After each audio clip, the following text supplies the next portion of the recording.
Então, ontem a gente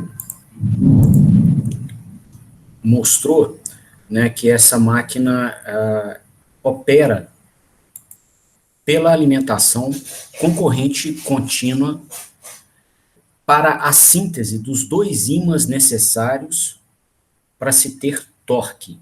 Tá? Então, uma máquina elétrica rotativa é uma fonte de torque, e independente da tecnologia construtiva e da frequência do sinal de alimentação, nós temos que ter dois ímãs para que exista esse torque. Um ímã associado ao estator da máquina, a parte que não rotaciona, e um ímã associado ao rotor da máquina, que é a parte que vai rotacionar e desenvolver a torque eletromagnético. A gente precisa de ter dois ímãs, independente da máquina, e no caso particular da máquina de corrente contínua, esses ímãs são sintetizados por corrente contínua, até por isso o nome. Aí ontem, então, a gente viu os circuitos que são, que implementam, que sintetizam esses ímãs, né? A gente tem o circuito do estator da máquina, que é chamado de bobina de campo, tá? É a parte que não rotaciona. Ele implementa um dos eletroímãs. Então, aqui, a gente monta esse circuito tentando tirar dele o máximo fluxo magnético possível, né? E aí, o que a gente sabe da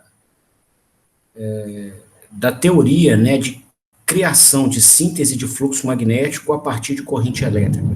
A gente sabe, usando aí a teoria de circuitos magnéticos, que a gente consegue maximizar esse ímã, ter um ímã mais forte, se a gente reduzir a relutância da região do espaço onde essas linhas de campo do ímã vão fluir. Então, para ter, né, um sistema com uma relutância menor, a gente evita ao máximo possível que exista ar no caminho das linhas de campo magnético.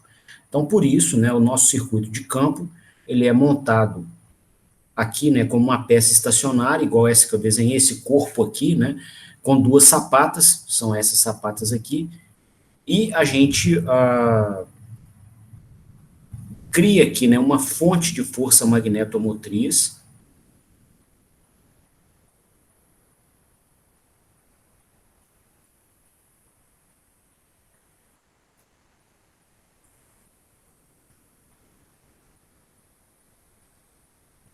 e essa fonte de força magnetomotriz é alimentada por uma fonte de tensão controlada, tipicamente um retificador controlado a tiristor, é o mais usado.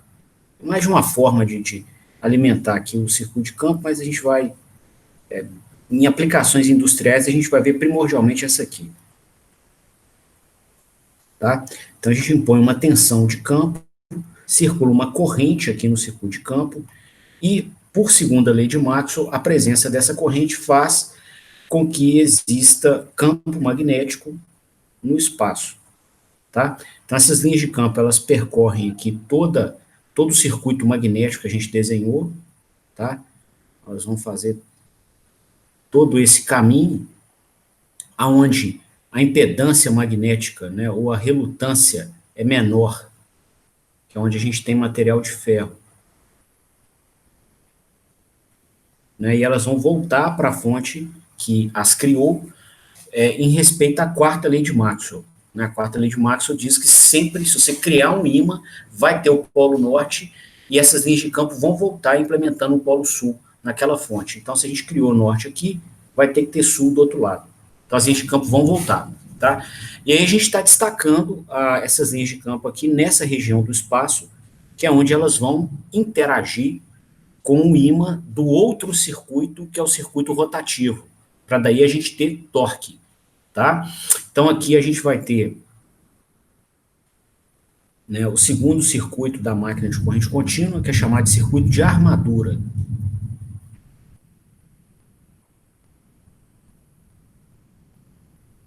Tá? Ele é montado no rotor da máquina, no cilindro do rotor. Esse circuito, tá, ele é composto por espiras. A gente viu ontem que essas espiras vão ser percorridas por corrente elétrica, né? E a gente vai ter os dois lados de uma espira, né, visíveis aqui, ó. Se um lado você tem corrente num sentido, no outro lado você vai ter a corrente circulando em sentido oposto, tá? Então, o que eu estou fazendo, se fosse colocar um desenho em perspectiva, é uma coisa assim, ó.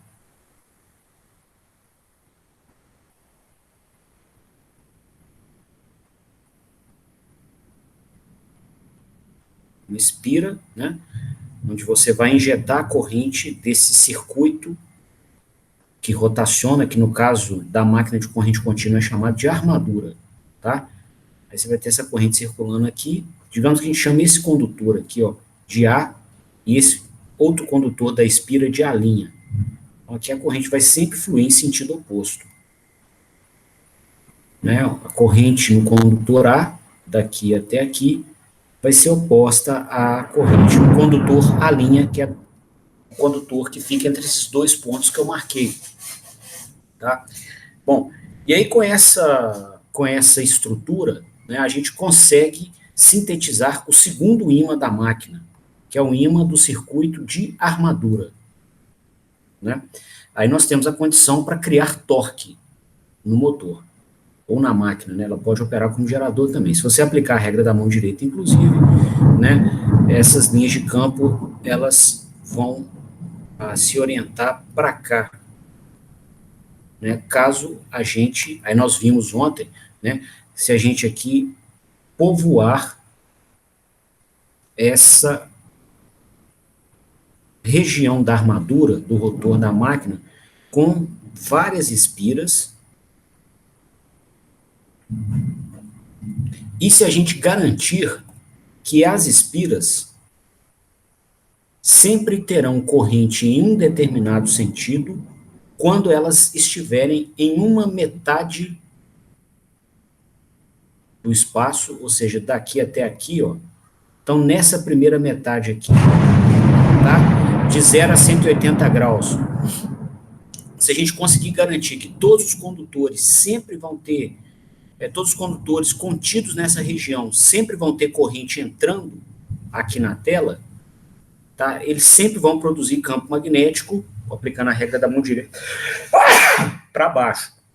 Da mesma forma, se a gente garantir que nos próximos 180 graus do rotor, toda vez que os condutores estiverem nessa faixa de 180 a 360 graus, se a corrente neles circular sempre da tela para fora, a gente vai ter, pela regra da mão direita, campo magnético para baixo. Tá? Criar esta condição, né, criar um equipamento que obedeça essa condição de orientação aqui da corrente nos condutores, criar, ou melhor dizendo, analisar esse equipamento foi a nossa tarefa de ontem, foi uma das nossas tarefas de ontem. Tá? A gente viu que implementar uma solução de engenharia que obedeça a essa condição de contorno não é fácil. A gente lançou mão de um equipamento chamado de comutador, né? Foi o que a gente apresentou ontem. E aí o comutador, ele garante que sempre que uma espira passa numa linha do espaço, né, uma espira tem dois condutores. Então, digamos que esse aqui seja a espira E. Aí você tem aqui o condutor E' e o condutor E da espira do outro lado. Tá? Então, quando a espira passar dessa linha do espaço aqui, né, consequentemente, o outro lado da espira passar da mesma linha no espaço, a gente precisa inverter, comutar o sentido da corrente dela. Tá? Para que a gente, então, respeite essa condição de sentido de corrente em cada uma das duas metades do rotor. E foi o material de ontem, a gente viu como implementar, né, um comutador para que essa funcionalidade esteja disponível para nós na máquina. Tá? Estudar a máquina de corrente contínua obrigatoriamente passa pela análise do comutador. Tá? Não tem como você querer aprender alguma coisa um pouco mais sofisticado da máquina, sem entender essa estrutura de comutação, tá? E foi o material nosso de ontem. E aí, bom, tendo isso recuperado, esse bate-papo aqui foi só para recuperar o que foi exposto ontem, eu queria fazer com vocês hoje a modelagem da máquina, tá? Ou seja, descrever equações matemáticas que nos expliquem a relação ou as relações entre todos os sinais elétricos, magnéticos e mecânicos presentes aqui no equipamento, tá? Então, esse é o material que eu queria trabalhar com vocês hoje. E aí, com o modelo na mão, né, a gente vai saber como alimentar essa máquina para conseguir dela o controle de torque eletromagnético no eixo, que é o final da nossa tarefa. Tá? Aqui, se fosse um curso, né, só de máquinas de corrente contínua, o modelo da máquina por si já encerraria o nosso trabalho. Como a gente está mexendo com a integração de sistemas automatizados, integração, né, de sistemas mecatrônicos, a gente precisa concluir o trabalho compondo a solução de movimentação de corpos no espaço. E aí a máquina é só um sistema, uma peça dessa solução inteira. Tá? Então a gente agora está dedicando a máquina, a gente precisa entender ela por dentro, com detalhes, né, para poder ter sucesso na implementação da solução global, né? Só que a gente não vai perder de vista essa solução. A gente vai gastar muita energia na máquina sem perder de vista aonde que a gente quer chegar, que é a solução de movimentação de corpos, que é o que a gente faz aqui na mecatrônica. Bom, então, procedendo a essa tarefa,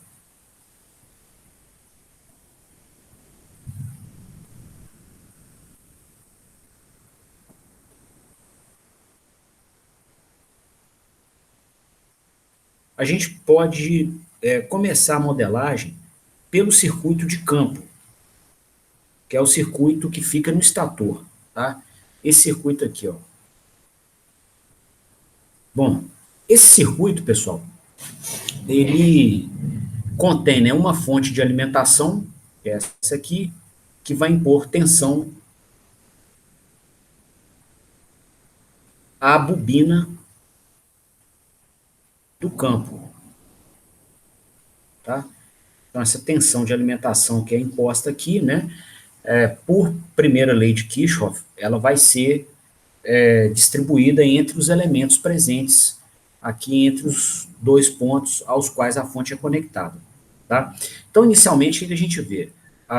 Você tem uma bobina de cobre, né, que tem várias e várias espiras, né, presentes. Uma bobina é uma conexão de várias espiras em série, e cobre não tem resistência nula à temperatura ambiente. Então, existe uma certa resistência do cobre, elétrica é baixinha, né? Nós não estamos comprando aqui um aquecedor, tá? É uma resistência baixinha, mas não nula. A gente vai chamar de RFD, ou resistência do field, circuito de campo, tá? Então, parte dessa tensão aplicada pela fonte vai ser consumida aqui como uma queda de tensão na resistência do campo. Vai ser o valor da resistência vezes a corrente que circula por ela, tá? Bom, a outra parte dessa tensão vai ser consumida aqui nas duas bobinas, tá? Então, em série, você pode, né, obter uma impedância equivalente das duas em série. E o que vai acontecer com essas bobinas? Elas são sistemas eletromagnéticos que são furadas por linhas de campo, tá?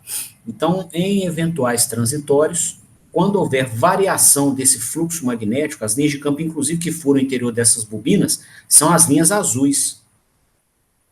As linhas de campo que são criadas aqui pelo próprio circuito de campo, tá? Então, quando houver variação desse fluxo magnético, por algum motivo, vai haver, por primeira lei de Maxwell, tensão induzida nas bobinas, tá? Essa tensão vai aparecer entre esses terminais e entre esses terminais aqui, tá? E, então, parte da tensão da fonte vai ser consumida pela queda de tensão aqui nas bobinas de campo, tá? Por outro lado, pela primeira lei de Maxwell, a gente sabe o valor dessa queda de tensão, então vai ser a própria derivada do fluxo enlaçado nas bobinas de campo no tempo, tá? Aí, lembrando, elas criam um fluxo, né? Eu até chamei de φ aqui, ó. O φ modela o total de linhas de campo no espaço, ou o ímã total criado, tá? Que são as linhas azuis. Só que eles percorrem a bobina. Aqui, ó, a bobina em questão, uma vez, duas vezes, três vezes, e do lado de lá continua, ó, quatro vezes, cinco vezes, seis vezes, tá? Então, se a gente fosse calcular a tensão em uma espira, daqui para cá, ó, né, pela primeira lei de Maxwell, a tensão em uma espira, induzida aqui em uma espira, seria a derivada do fluxo magnético nela. Então, a tensão aqui numa espira sozinha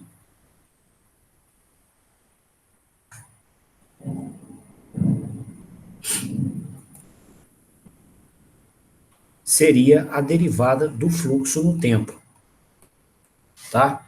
Como elas estão em série, a tensão induzida na primeira é igualzinha à tensão induzida na segunda, que é igual à tensão induzida na terceira, na quarta, na quinta e na sexta.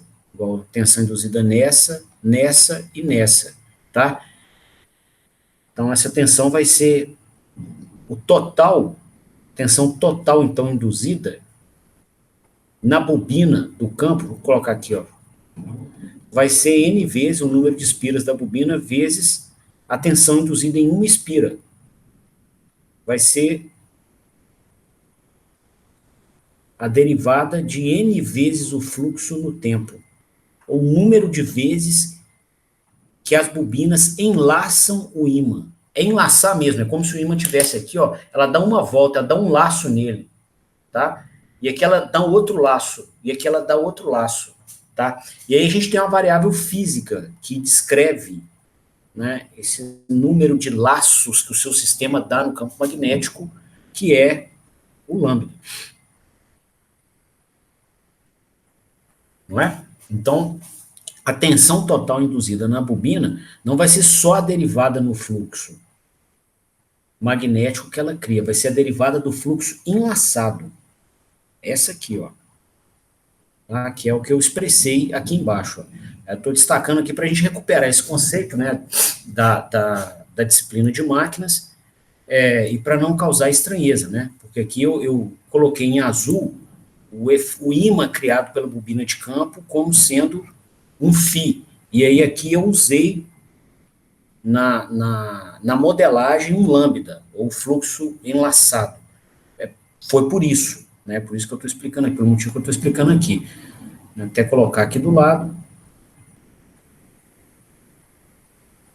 o fluxo de enlaçado vai ser o número de bobinas presentes no circuito de campo vezes o ímã que esse circuito cria. Tá? Bom, então aqui a gente está com o circuito do campo modelado. Ele é só isso mesmo. Tá? Ele é montado, inclusive, para que não exista acoplamento com o campo do circuito de armadura. Tá? Então, um efeito que a gente até estudou na máquina de indução, que era o acoplamento mútuo de uma bobina sobre a outra. Né? Você circula corrente na bobina da fase B, você vê tensão induzida na bobina da fase A da máquina de indução. Isso chama acoplamento mútuo. Tá? Você tem a manifestação de fenômenos eletromagnéticos numa bobina pela corrente que circulou na outra. No caso da máquina de corrente contínua, para o circuito de campo aqui, não tem disso. Tá? A gente montou o circuito de campo com a face das bobinas ortogonal, aqui é a face das bobinas, ortogonal ao ímã de armadura. Tá? Então, você não tem, pelo menos idealmente, você não tem acoplamento do fluxo de armadura no circuito de campo. Tá? Então, não tem acoplamento mútuo. Então, virou um sistema só com acoplamento próprio, tá, de primeira ordem, tá, super simples de tratá-lo, tá? Bom, já a armadura vai nos exigir um pouquinho mais de cuidado. Tá? Vamos fazê-lo. Aqui só completando, para deixar a equação mais fácil de ser tratada, aqui. Né, já que a gente só tem esse fluxo enlaçado aqui e criado pela corrente do campo,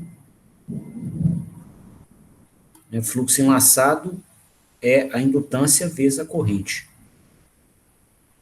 Né, a indutância da bobina só depende dos seus parâmetros geométricos e do meio material que a constitui. Então, ela é uma constante, eu posso tirar da derivada.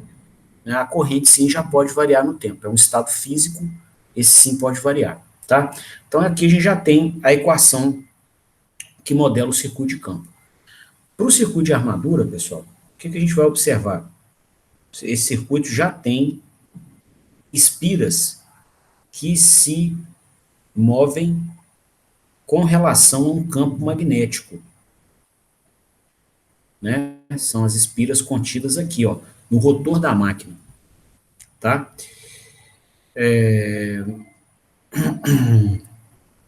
Como que a gente pode, então, modelar o comportamento eletromagnético desse circuito? Então, o que acontece aqui? Esse circuito, igual a gente viu ontem, ele é composto também por uma fonte de alimentação externa que impõe uma tensão, que a gente chama de tensão de armadura. Tá? Aqui eu estou usando a simbologia usada nos cursos de circuitos para uma fonte controlada, efetivamente e ela é implementada para aplicações industriais, o retificador controlado a tiristor, trifásico. Tá? Você, o retificador, então, ele impõe tensão contínua com o valor que você precisa. E aí, a gente alimenta as escovinhas de carvão com ele.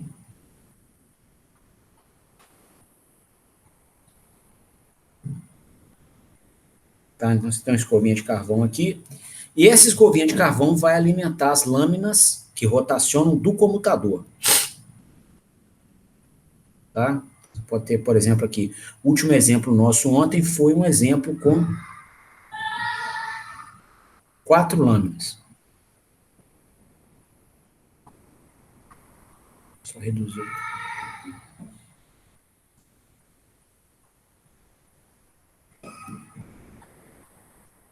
Tá?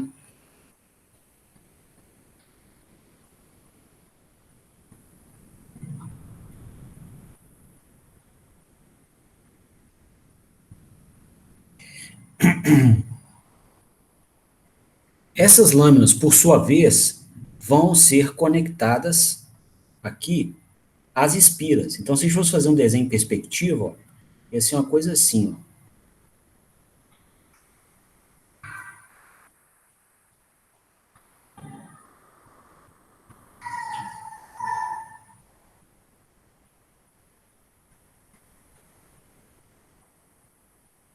Vou afastar um pouquinho mais aqui do comutador, só para me ajudar no desenho. Então, você teria uma espira aqui,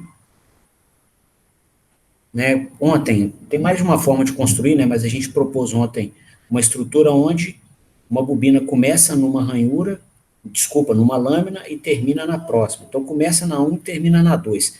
Terminou uma espira, a gente começa com a próxima. Tá? Vou abusar das cores aqui para a gente poder visualizar. Então, aqui a gente começaria com a outra, já deslocada no espaço.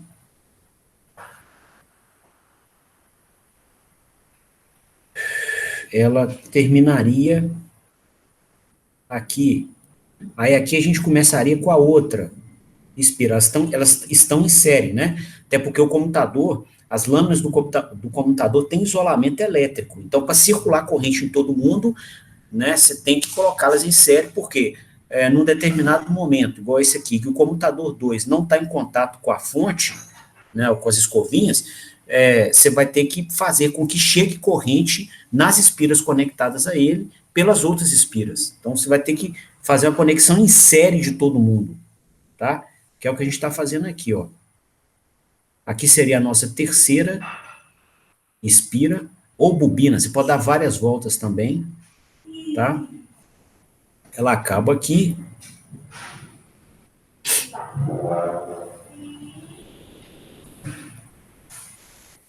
E aí aqui viria a última delas. Deixa eu ver uma cor qualquer aqui que fique legal. Aqui começa a outra.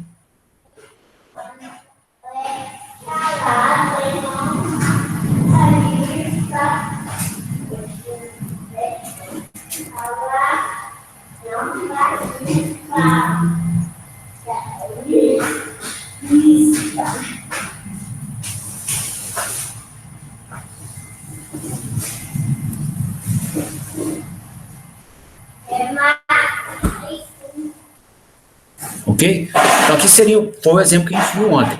E esse conjunto roda,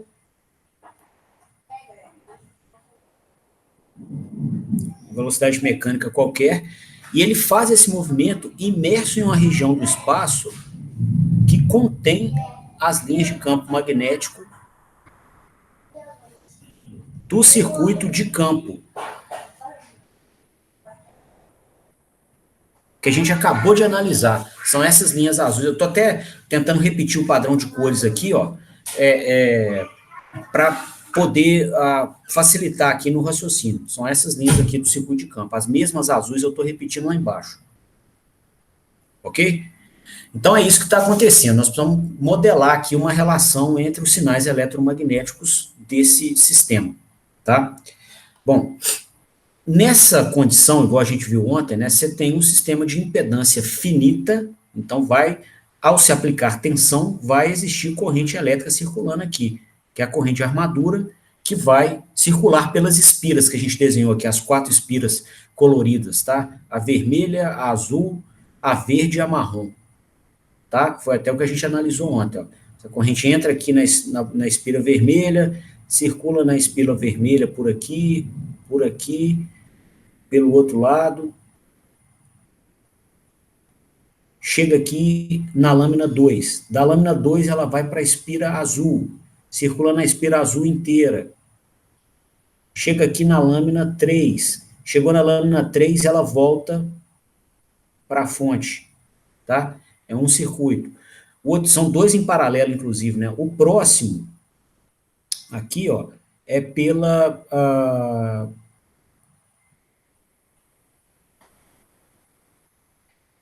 bobina marrom, né? Essa corrente de armadura vai se dividir na bobina vermelha e na marrom, aquela circula na marrom, passa aqui atrás, volta, circula aqui, chega na lâmina 4 do computador, daí ela vai para espira verde, circula aqui, aqui, aqui, e volta para o negativo da fonte, tá? Então, essa mesma corrente de armadura, né, ela vai voltar aqui, você vai somar as duas aqui na escovinha, você vai ter uma única corrente de armadura retornando aqui. Ok? Bom, então, para modelar, né, esse sistema, a primeira coisa que a gente sabe, né, pela primeira lei de Kirchhoff, que a tensão imposta pela fonte vai ser consumida por todos os elementos que estão em série nesse laço, tá? Um primeiro deles aqui, que a gente já modelou, né, em outras máquinas, é a resistência total do circuito de armadura. Então, cada uma dessas espiras ou bobinas, tá? Cada uma dessas espiras que eu desenhei aqui, ela pode ser substituída por várias espiras em série, tá? Eu só não fiz para não carregar o desenho. Mas elas são compostas por cobre, e cobre não tem resistência nula à temperatura ambiente. Então, essas espiras, né, vão ter uma resistência associada a elas, tá? Além disso, no contato da escovinha de carvão com a lâmina do comutador, também há uma resistência, tá? Tem resistência elétrica do contato aqui. Então, a soma, como a gente viu aqui, são dois circuitos paralelos, né, com várias espiras em série. Nesse caso aqui, duas espiras em série, se for uma bobina, várias delas. Então, a soma dessas resistências todas que estão em série caracterizam o que a gente chama de resistência de armadura, né? E essa resistência, quando percorrida por corrente elétrica, vai promover uma queda de tensão, tá?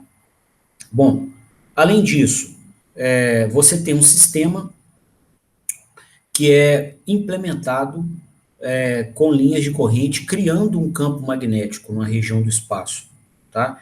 Então, esse sistema, né, ele é um sistema magnético, você vai ter material ferromagnético te ajudando, as linhas vão passar, né, em parte do seu caminho por esse material ferromagnético, em outra parte do caminho no espaço pelo ar, tá? Então você vai ter uma indutância aqui. A indutância ela te mede para você qual que é o ímã que você cria para cada ampere de corrente que circula no sistema, tá? Então é fato que aqui quando circular a corrente de armadura, vai ter um fluxo associado aqui ao circuito de armadura. Então existe uma indutância de armadura, tá? E essa indutância, né, quando percorrida por corrente elétrica, ela vai apresentar uma queda de tensão toda hora que a gente tentar variar a corrente. Né? Essa aqui é a expressão da queda de tensão indutor, em um indutor, LDIDT. Tá? Bom, esse modelinho, né, está até igual aqui ao do circuito de campo, e ele valeria se a velocidade mecânica fosse zero, tivesse parado. Só que o sistema rotaciona. E ele vai rotacionar fazendo com que as espiras, as quatro espiras que a gente desenhou, ou quantas forem, né, elas se movam e observem em seu interior uma variação de fluxo magnético. Tá? Então, essas linhas de campo estão furando uma peça móvel. Tá? Então, nessa condição, digamos que a face da espira aqui seja a minha mão, essa área da minha mão. Então, ora você vai ter linhas de campo furando, né, o interior, depois essa peça se move, a 90 graus essas linhas de campo não furam mais, o fluxo é zero, depois ela roda de novo, o fluxo é máximo, tá? Então você tem um fluxo magnético variável no tempo, no interior dessas espiras. Então, por primeira lei de Maxwell, vai haver tensão induzida. Que tensão é essa? Qual que é o valor dessa tensão? Né? Vamos ter que fazer um modelinho eletromagnético aqui para levantar essa tensão induzida. Então, para isso, eu queria adotar uma estratégia que já é amiga nossa há muito tempo na engenharia, que é o seguinte, calcular a tensão induzida em um módulo, que é uma espira só.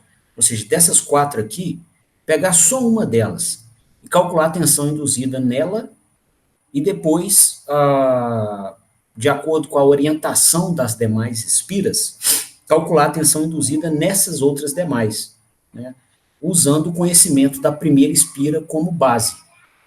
Né, que é o que a gente faz em engenharia há muito tempo, que é essa velha amiga que eu estou falando é isso, a gente vê, né, o comportamento de um módulo do sistema e depois vai crescendo o sistema, né, do jeito que a gente precisar, usando esse módulo, esse tijolinho básico de conhecimento para saber o comportamento global do sistema maior. Tá? Então eu queria usar dessa estratégia para fazer um modelo com vocês. Então, lançando mão dessa estratégia, eu vou colocar aqui, ó, um corte de seção transversal desse mesmo desenho aqui, só que desenhando, colocando aqui também as sapatas do circuito de campo.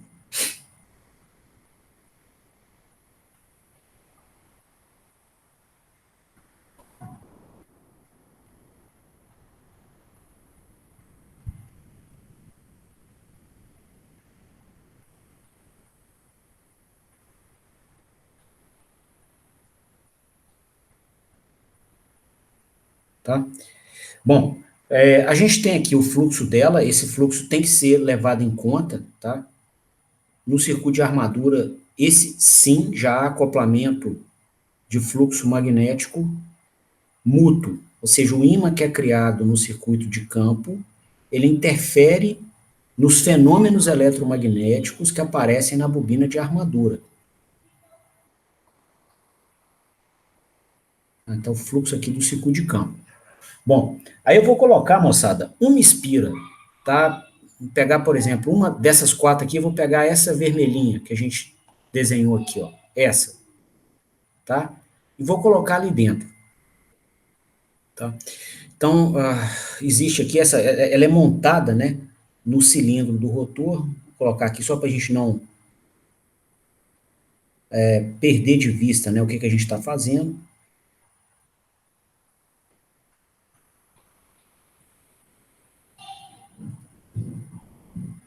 Tá aqui o cilindro do rotor, o circuito de armadura. E aí eu vou colocar aqui aquela bobina vermelhinha, tá? Vou colocar um condutor para ela aqui, digamos que é o condutor A dela. Eu falo A, digamos que seja o condutor desse lado aqui da espira. E o A' é esse outro aqui, ó, que está do outro lado. Então a linha viria aqui, a 180 graus, por exemplo. Ok?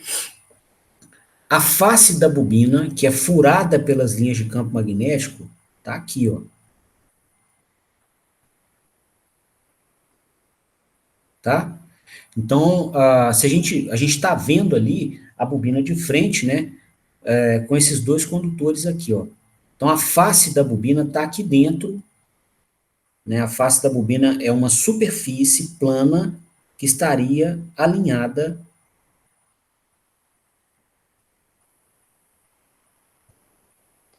com esse traçado que eu estou fazendo aqui, ó.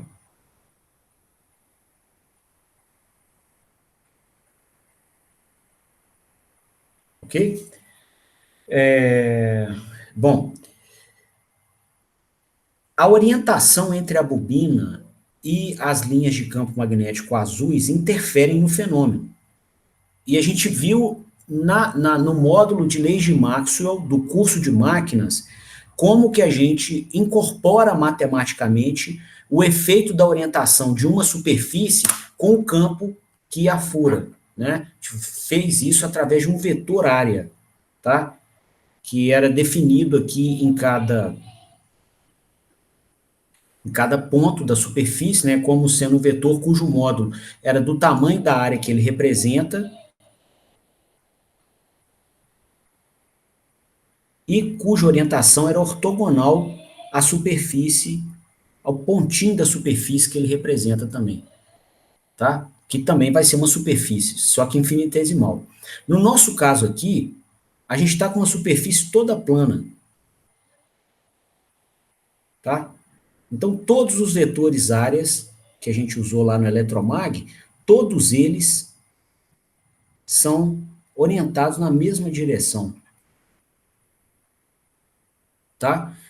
Então, eu vou definir aqui, isso por construção da máquina, um vetor área grande, tá? Que vai ser a soma de todos os vetores áreas aqui. Vetor S, tá? Onde eu estou somando os pequenos ds de cada pedacinho de área da superfície aqui e propondo um vetor para nos dar a orientação da espira, tá? E aí a gente vai ter um ângulo aqui, θ, vou chamar de θ, entre a face da espira, que é o vetor S, e o fluxo magnético que a fura, que é o fluxo oriundo aqui do circuito de campo, tá? Então a gente pode dizer, né, que para essa única espira, ou para o conjunto de espiras nessa posição, que o fluxo enlaçado por ele, tá, vai ser o fluxo que vem do circuito de campo vezes o cosseno desse ângulo θ. Observa que a gente vai ter o máximo possível de campo magnético azul quando esse ângulo θ for 0 graus. Tá? Ou seja, na hora que essas duas espiras que essa única espira estiver aqui, ó. Aí, o interior dela, que estaria aqui assim, ó, estaria sendo furado pelo máximo possível de campo magnético. Quando elas estão a 90 graus, o teto igual a 90, as duas estariam aqui, ó, a superfície delas estaria aqui, ó, e não haveria linha de campo azul furando o interior dela. O fluxo é nulo. Ou seja, é um fenômeno que é maximizado quando os sinais envolvidos são paralelos. Então, a função matemática que vai modelar isso é um cosseno, né? O cosseno é máximo quando o ângulo em questão é 0 graus, que é o que está acontecendo aqui, tá? Bom, outra coisa importante aqui é o seguinte, esse ângulo θ é a própria, está associado ou pode ser dado pela própria posição angular do rotor, tá? Então, esse θ está aqui com o mesmo nome que a gente usa para posição angular, igual a gente estava usando no estudo dos controladores, porque ele remete a ele mesmo. Aqui, ó. A bobina vermelha, ela gira solidária ao eixo da máquina, ao rotor. Então, se você girou o rotor de 10 graus, a bobina vermelha também vai estar girada de 10 graus. Rodou de 30, a bobina vermelha também está rodada, está orientada a 30 graus, tá? Então, ele vai ser dado, tá, pela própria integral da velocidade mecânica no tempo, tá? Que em regime permanente vai dar um ômega mec vezes t, tá? Quando o ômega mec for constante, mais uma posição inicial qualquer que ela tinha, tá?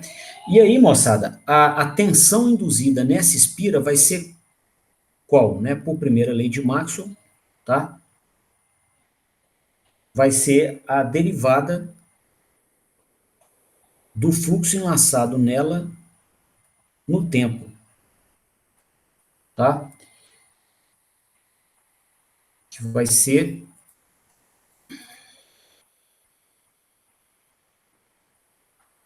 né? Geralmente a gente opera essa máquina com esse fluxo do circuito de campo constante, tá? Então ele fica constante aqui né, esse fluxo aqui, ó, pela primeira linha do modelo, vale, né, o fluxo do que vem do campo vezes o cosseno da posição angular do rotor. Esse fluxo que vem do campo é constante, você pode tirar ele para fora da derivada, tá? O ângulo do rotor, não, o rotor está rodando o tempo inteiro, essa posição angular varia. Então, o cosseno de θ não é uma constante, tá? Não pode ser, inclusive, você não transmite potência para a carga se ele for constante. Qual que é a derivada do cosseno? Menos seno de θ vezes a derivada do ângulo no tempo, dθ dt. Tá? Dθ dt, ou derivada de uma posição angular no tempo, de uma peça rotativa, é o quê? É a velocidade angular da peça. Tá? Bom, então essa expressão aqui modela a tensão induzida em uma espira. Tá? Só que a gente vai ter várias, né, conectadas em série, igual a gente mostrou aqui, ó. Todo mundo conectado em série. Faz uma, vem a outra, vem a outra, vem a outra, todo mundo em série até fechar a conexão do circuito. Então, a gente vai aqui, né, considerar essa associação série delas, né, ou seja, você pode ter várias outras espiras, aí entram agora aquelas espiras todas coloridinhas que a gente fez, vai ter uma próxima aqui em série, e vai ter a outra marronzinha também, todo mundo. Tá? Bom, como que a gente, então, calcularia o efeito global da tensão aqui em todas elas? Elas estão em série. Então, se a gente souber a tensão em uma delas, que a gente já sabe, né, em função da posição angular que ela esteja, a gente vai saber a de todas. Só somando a tensão de todo mundo. Tá? Bom, para fazer isso, então, e dar mais generalidade ao modelo, eu vou introduzir aqui a possibilidade da gente ter mais do que uma espira também na mesma posição. Então, você tem espiras distribuídas pela máquina e você pode ter também, mais ou menos na mesma faixa de θ, várias espiras, igual a gente viu na animação de ontem, né, para ter uma força magnetomotriz maior e daí mais fluxo magnético e mais torque, tá? Então, a gente vai aqui definir uma função para modelar, tá? Que vai ser chamada de densidade de espiras. Vamos colocar isso aqui.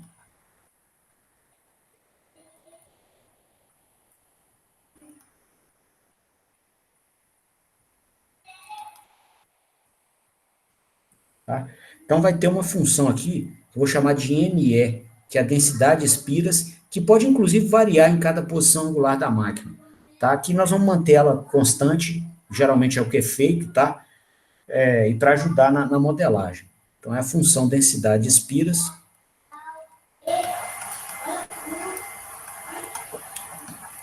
Ela mede, né, como é uma densidade, vai medir para nós quantas espiras você tem em um radiano.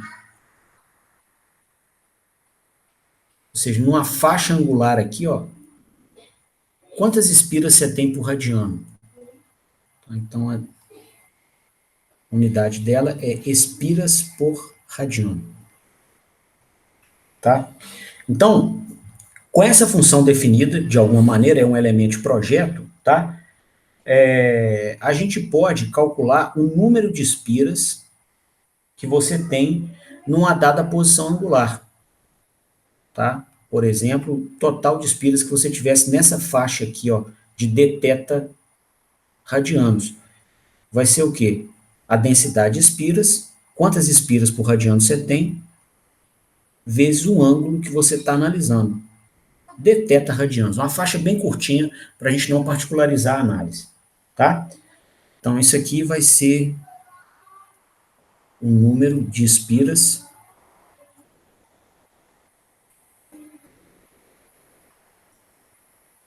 em uma faixa angular. Dθ radianos. Tá? Bom, então, inicialmente, né, se a gente sabe a tensão em uma espira naquela posição angular, se a gente multiplicar por um número de espiras naquela posição, você vai ter a tensão naquelas espiras que estão em torno daquela posição, tá? Então, aqui, a gente pode ter várias, igual eu estou comentando, várias voltas, né? Aqui nessa faixa. E aí eu vou multiplicar a tensão em uma espira pelo número de espiras que você tem aqui, ó. Pode ter várias, tá? Elas estão em série, a tensão em cada uma é a mesma, então a tensão total vai ser a soma da tensão em cada uma, que é o número de espiras vezes a tensão de cada uma delas. Então, a tensão que você vai ter,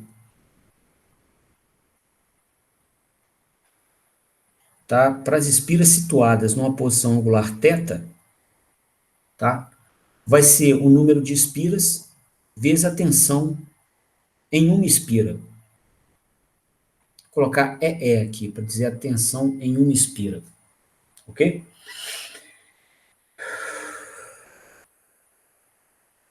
Que vai ser a densidade de espiras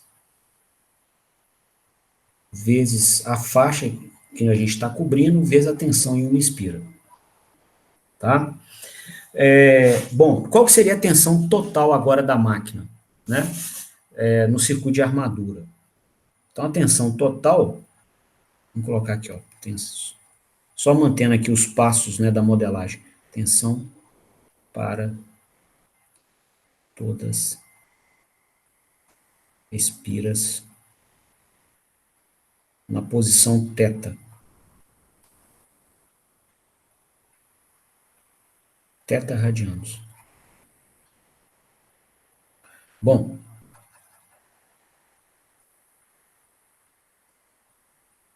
então, se a gente fosse, né, contemplar a tensão total no circuito de armadura, o circuito de armadura é constituído por espiras em série, é o que a gente fez ontem. Todas elas em série, tá? Só que elas estão em posições angulares diferentes com relação ao fluxo do campo. A gente vai somar essas tensões todas para ter a tensão de armadura total e fechar o modelo.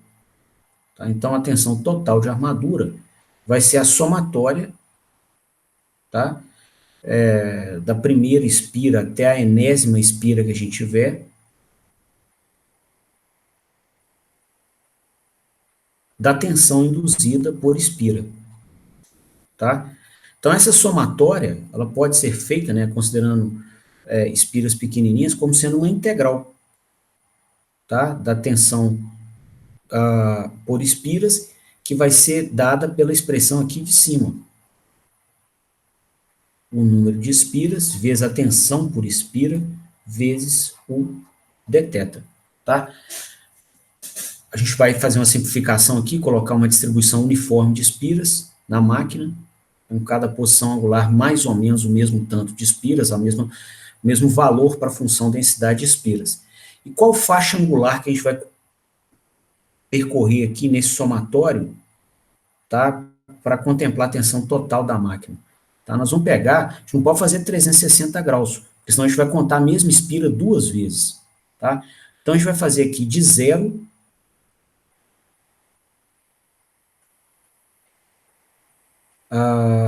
de 0 graus, que é quando essa espira A está aqui, ó, tá? Esse θ aqui vira 0, ou seja, esse vetor verdinho, que é o vetor área, estaria aqui, alinhado com o vetor azul, tá? Que é 0 graus, até 180 graus, né? Que é a hora que esse vetor área, para espiras que tem o seu vetor área para cá. Então, a gente sairia daqui, pegaria a primeira espira aqui, até a última aqui, ó, para não contar duas vezes, porque essa espira ela volta aqui, ó, tá? Então você não quer contar duas vezes, porque senão o modelo fica errado, tá? Então, processando essa integral de 0 a π radianos, tá? O resultado seria esse aqui, ó. A função densidade de espiras não muda, né? Você vai fazer uma integral de 0 a π. Qual que é a tensão induzida por espiras que a gente deduziu lá em cima? É essa aqui, ó.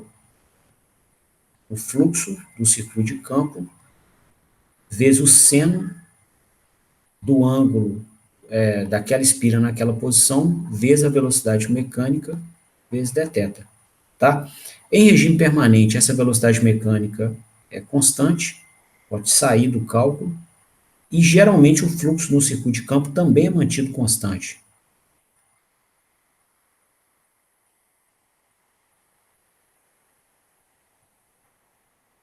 Então, a nossa integral tomou esse formato aqui. A integral do seno é um menos cosseno.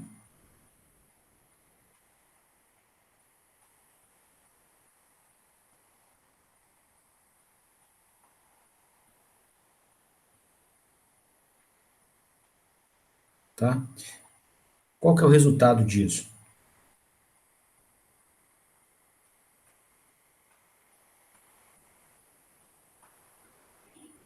Né? Menos cosseno de menos π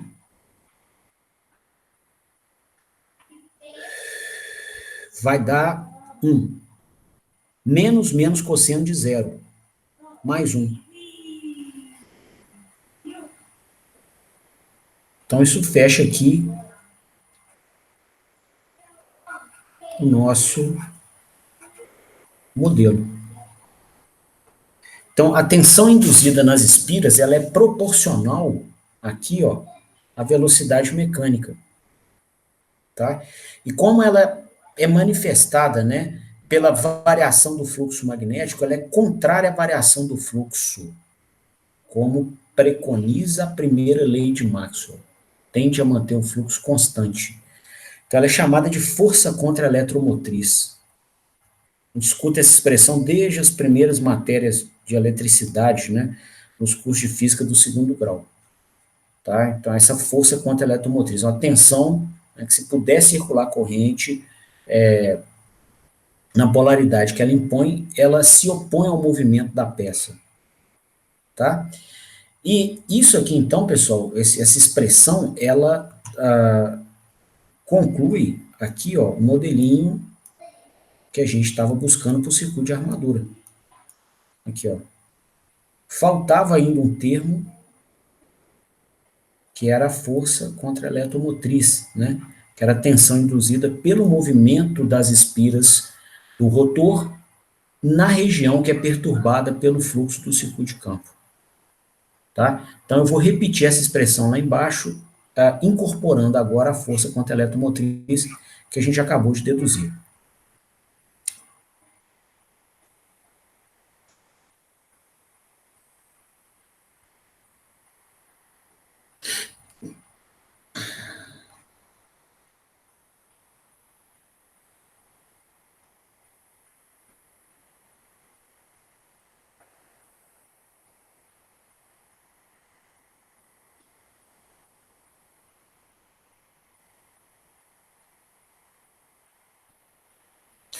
Ah, essa tensão aqui eu vou deixar destacada, né, a tensão da força contra a eletromotriz, e ela tem esse valor que a gente acabou de calcular ali em cima, tá?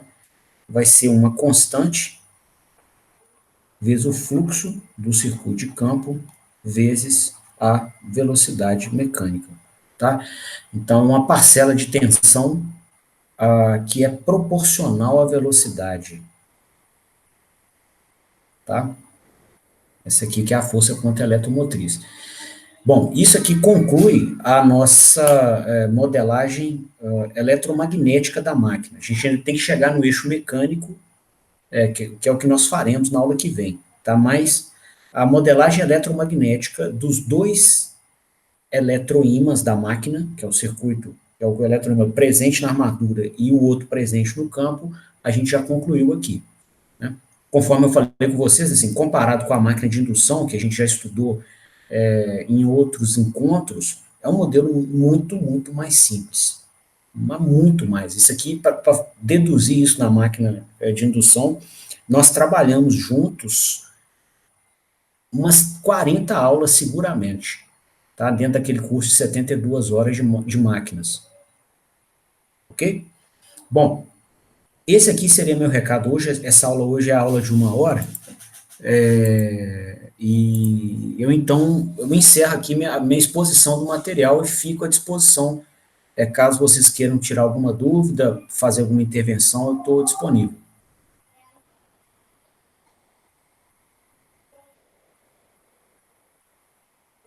Então tá, bom, como ninguém se manifestou, a gente vai encerrar a aula então, e nós nos vemos de novo segunda-feira, tá, para continuar com esse material. Um bom resto de semana para vocês e até segunda. Boa noite. Obrigado. Falou.